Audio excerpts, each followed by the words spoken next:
Understood. Welcome to a special edition of the Behind the Art Inspiration podcast, where we delve into the creative processes and stories of 14 artists around the world. In these episodes, we go behind the scenes with artists who are part of the International Online Art Collective, learning about their inspiration, challenges, and techniques while collaborating on our chain reaction project.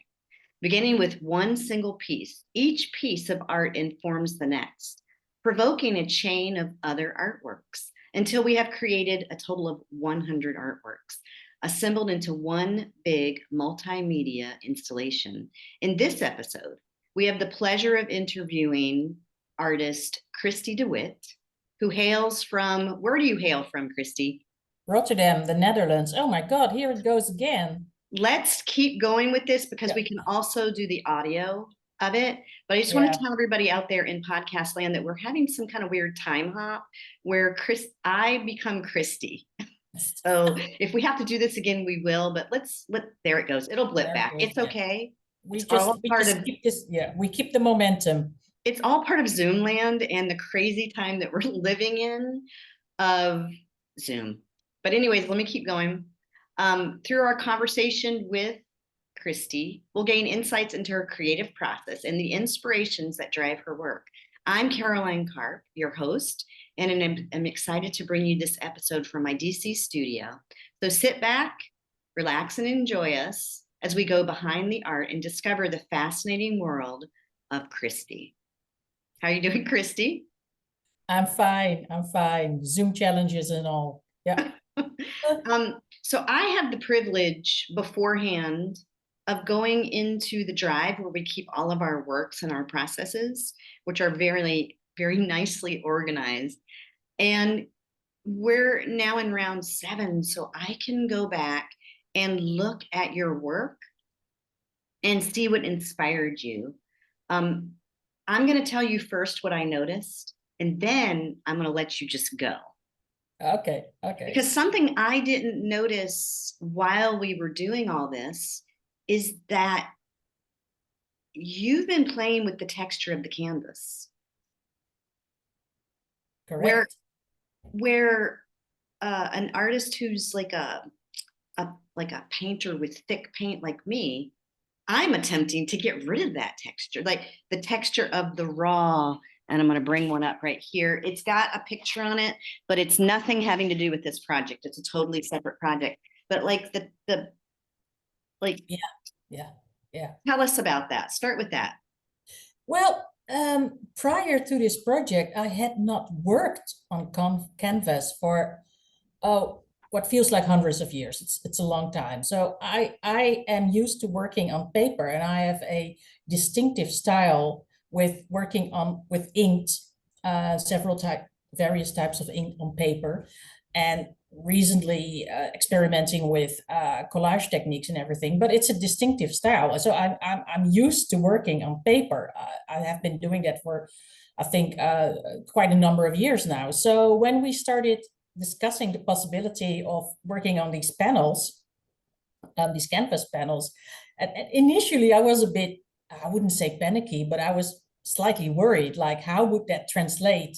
How would my work translate onto canvas? I mean, I've been trying that before, and it wasn't a big success. I wasn't satisfied with it, and I tried several types of canvases and blah blah.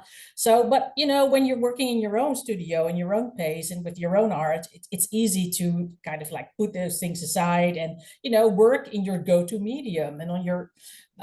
But now I'm just going to talk on because we have Zoom challenges again, and I'm looking at twice Caroline.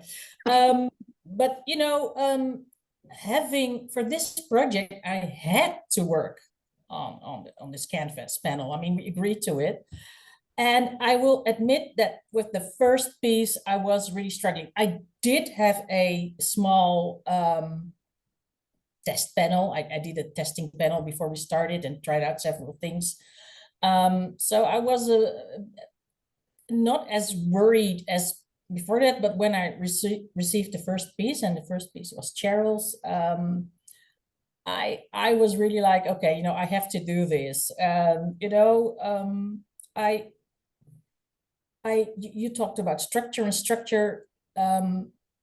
It to me, the challenge was how to keep the feeling of there is a translucency in my work that I Yes. would like to keep. And so for the first piece, I did decide to use collage techniques because I really wanted to work with somehow a bit of a medium with paper that I'm used to give me a bit of safety. But you can see that as the pieces progress, and I just finished round 6 a while ago, so I'm still waiting for my turn in round 7. As you can see, the pieces progress. You can see me getting more and more and more comfortable and more happy, with working on the canvas panel and trying out with the mediums and not resorting to only collage techniques, but experimenting with the inks, with paint, with acrylic markers. So there's a gradual, coming to terms with it, but also getting really happy with it and playing around with it. So to me, being forced to partake in this project, it really pushed me out of my comfort zone, like big time. I don't think I would have progressed as much with canvas as I have now without this project. So yeah, I'm very happy with what the chain has brought me so far. So It's quite beautiful. Like, it's quite beautiful because I can see the translucency you're using with the inks. And that's why I knew you were playing with it when I yeah, saw, when I really got up close, and I was like, wow. So it'll be so fun to see those in person, because I hope so. Yeah. you can't like you almost can't even describe it, but um it's just fantastic. Like, just to see what's happening with your experimentation and how you're making your technique uh, part of the chain. Another Yeah, thing I wanted to yeah. bring up was your love of journaling and writing. That was another thing that stuck out to me. Um, Obviously, you're a writer. I am. I am. Yeah. I always refer to myself as a failed singer-songwriter because that was my childhood dream. I never became that, but I do love to write short poems, poetic texts, and I do love to integrate that in my work. And that was another challenge because writing on paper is another go-to thing, and that's easy. I have the drip pen, the fountain pen. There's the inks, there's the markers.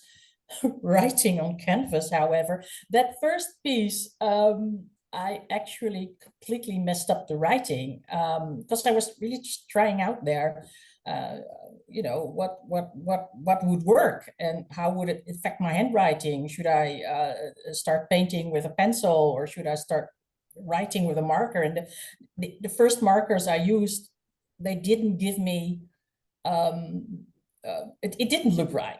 So, and then I thought, like, oh my God, how to solve this. And then I resorted to writing the text on paper and integrating that piece of paper and gluing it on. And then, but you can see in later pieces that I'm much more confident and I've done my research on which markers to use. And so you can see there is there's a growing confidence as well on how to write texts on the canvas. And there is one piece, and I think it's round 4, which is completely, there is no collage there in there whatsoever. It's just a painting and writing straight on the canvas. And so with other pieces, I'm again struggling because not struggling. Yeah. It's challenging Mhm. to think of certain solutions. There's actually one piece still from round 5. I'm still kind of thinking, okay, do I write the text on it? It's not completely finished. Do I write the text on it? And if so, do I use a marker? Am I going to paint?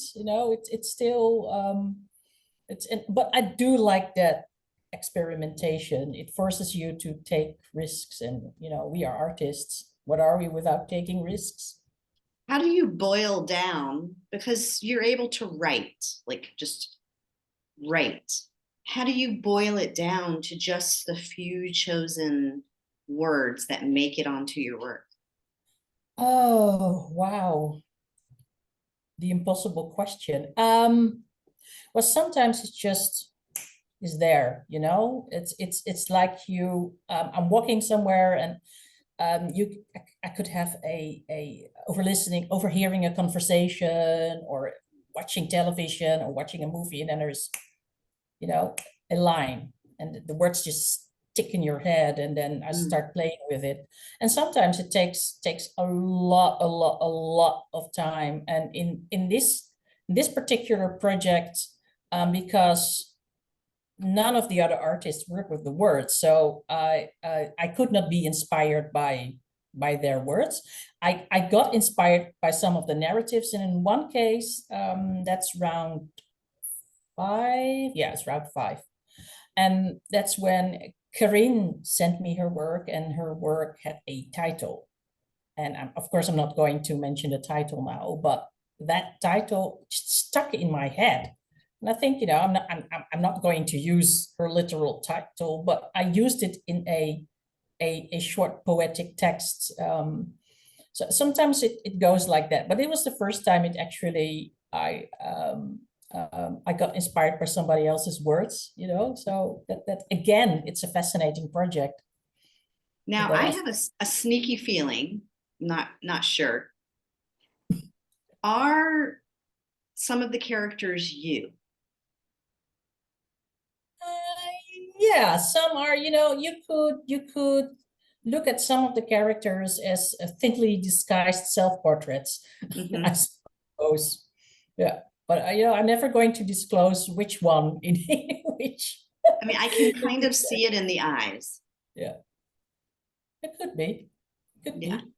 Yeah. And if we are making a book, because I'm not sure, and if the process photos are put in, because I was looking through as it was a book. I was just clicking and going through images with you posed with your work. And I was seeing where you were capturing an essence, let's say. Well, you know, you always try to capture an essence. And Right. of course, when you are inspired in your own work, you're inspired by the nature or things that you see, or in my case, human relationships without actually drawing humans. That's my thing. But when you're sent somebody else's work, and you know, you take something of that artist, that other artist, you incorporate something of them into your work. So something of their psyche translates into psyche of your work. Probably that's what happened on the Zoom here, I think, you know. So that happens, but also from somebody's style and somebody, and then of course, what their creation, what they've made. So but you also try, well, I also try to maintain a little bit of my own journey through it all. And that's why I knew from the beginning that I would work with my bird people, Mhm. my trusted bird creatures, and I knew somehow they would make it from round 1 up until with round 7. They would be there throughout. That's my journey. And I said, you know, if I can create a series of works that will bring together the essence of me with the essence from the works of the other artists, then you know, something very interesting could happen. And I think it does it, you know, it still does, you know. I'm not finished. I still have to wait for the next artist to send me their round 7, and then, you know, so yeah. Yes, I have quite a bit of time to wait for my round 7. I think I was very last on this round Yeah, 6. yeah. I'm somewhere in the middle, somewhere in May, I think so. But yeah, you Mhm. always think with this project, and that's a time thing, you always think it takes a while before it's my turn, and then whoop, it's your turn, you know? And you're suddenly immersed. Yeah. You're immersed in the whole meaning behind it. So it's nice that I just finished my round and now I'm going into this and Yeah. actually looking through and seeing how people are inspired by the person before them and what they're saying, and then how it inspires the person after them. Maybe you could talk about, so I was the last one in the chain of 14 artists on round 6. Now it wraps to the new artist for round 7. So the rounds are the people changing, the art keeps on the chain. Exactly, exactly. Right? Yeah. I The just chain waits for no one. just figured that out, which is so funny to me that I was like, well, duh. But so I've not been the beginning. Have you been the beginning before? No, no, no, no. I've never been at the beginning. I've always been somewhere in the middle of a round, sometimes early and sometimes uh, uh, a bit later, but never in the beginning or the end of a round when it transcends in its next, you know, in its So when I next. speak to that artist, which I think is today or whenever it is, I'm gonna ask what that feels like what it feels like to be the beginning of a round, especially the last round. Yeah, the last round is and it's funny because you know, when we started discussing this project, it feels like it's a long time ago, like 1.5 years ago, but it also feels like yesterday. Yeah. So the perception of time in this project is oh, I actually started going through my narratives yesterday in a bit of preparation here, you know, for this conversation. But when I look back and I was like, oh yeah, that was my state of mind at that time. You know, I was still in the middle of our winter lockdown in winter 21, you know, and now we're here in February 2023. So it feels, yeah, it's a time warp almost. It's like a little time capsule. And yet on the other hand, it just moves forward and forward and forward. So it's, yeah, an interesting project on many levels, I think. And we've been through so many world events because when I'm speaking with people and I'm reading, I'm seeing and hearing about things that are happening in the world. And it's almost it's history. It's history in the making, and it's being captured. It's being captured in the artwork, which Definitely, makes this even more fantastic. definitely. There's, you can see some of the artworks without going into much detail. You feel that they were influenced uh, by events. People have been moving, you know, some of us have been moving, some of us had to move studios, others literally moved countries. Some of us were hit with bad luck, or with, some of us were ill with COVID when we had to finish our turn and couldn't, because we literally could not go into our studios. I mean, I was one of them. Mhm. But you still have to send out something to the next artist. Well, that was a challenge. It, you know, you this thing, it keeps on moving forward. And you know, as I said, you know, the chain waits for no one, and I said it a bit jokingly, but it's true, because it moves forward and you can't let the next one down. So you have to, and it's working under pressure. It's like we all have 1 week to come up with something, you know. So that's fascinating. And sometimes you have these works and they're finished and you think like, you know, just talking about myself, and think, would I have solved that in that way if I had had more time? But Mhm. you know, that's not important, because it's, the work is created within the time frame of that week, and sometimes a bit longer, because you know, but you have to give the other person something to work with. You know, you can't just send out a blank a blank page. You know, so it, and that makes it very interesting, because you want to, you know, me, I want to give the other person something to work with. So you give them at least something, you know, something with color, or the shape or whatever, something that they can take and work with something. And Yeah, sometimes it's the narrative. Sometimes it's yeah, the what inspired you? What are you thinking? That is the trigger, like that helps push an yeah, idea yeah, forward. absolutely. Um, so is there something that I haven't brought up that you want to bring up?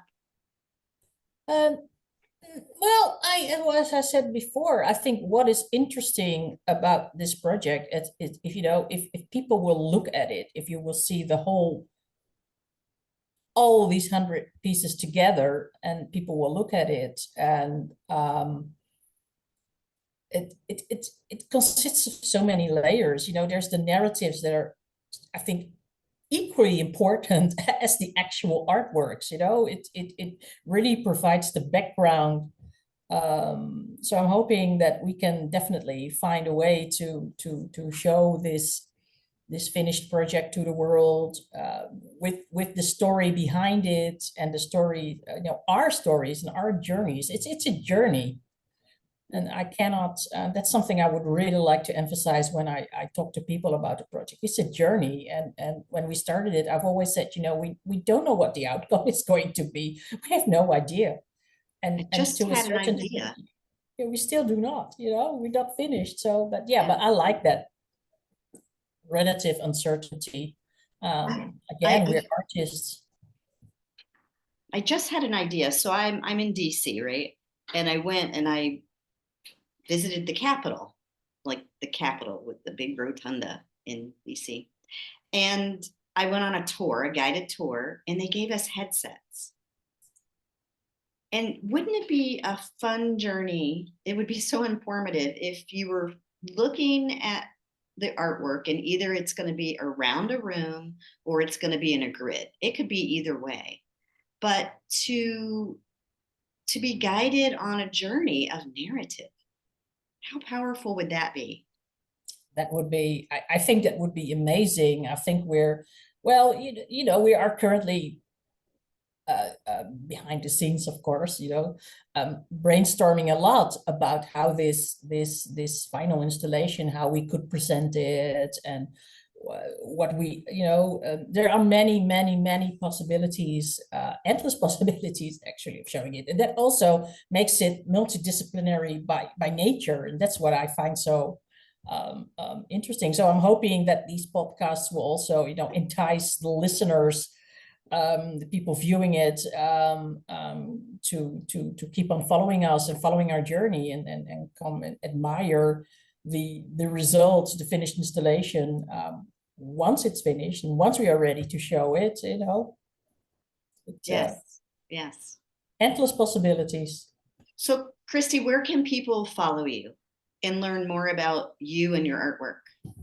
Well, the medium that I'm most active with that I'm most active at the moment is my Instagram, and they can follow me there at my hashtag. My account there is Ms. Witty, MIZZWITTY, and I'm still working on my new website, and that is one of the projects that I really should prioritize a bit more. But yeah, just go to the Instagram. Okay. There's where the most of the magic happens. So I'll put that in the show notes, as well as all the information of where to find out about our chain reaction project, and to Brilliant. follow us to kind of keep track of what we're doing going forward, and where you can find the artwork, etc. I want to thank you so much for joining me here in my DC studio, although I think I'm at your studio. I think you are at my studio, and I will probably Somehow. wake up tomorrow and be in DC. That would Okay. be so Thank you for cool. having me. And I want to thank everybody out there for joining us today. And I want to see Christy one more time before I go and stop my Let's recording. try. Let's try, because this is I've never I ever. have been on Zoom many a times, many times, and I have never seen this. So Neither have I. Well, here here we I am go. once Okay. again. So I'll say goodbye with that, and but Goodbye. right where you are.